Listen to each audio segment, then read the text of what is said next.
O'nunda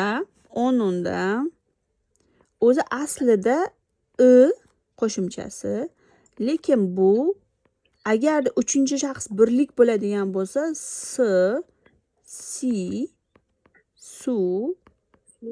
suga o'zgaradi. Ya'ni si ortish holati bo'ladi degani.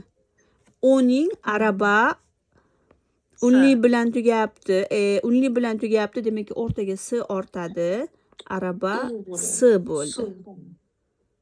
A unli, qattiq unli bo'lgani uchun o'zini egzaga i'ni olib keldi.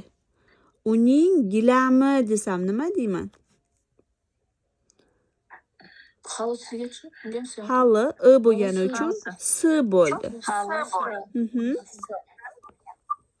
Şimdi shu I dedim-ku shuni.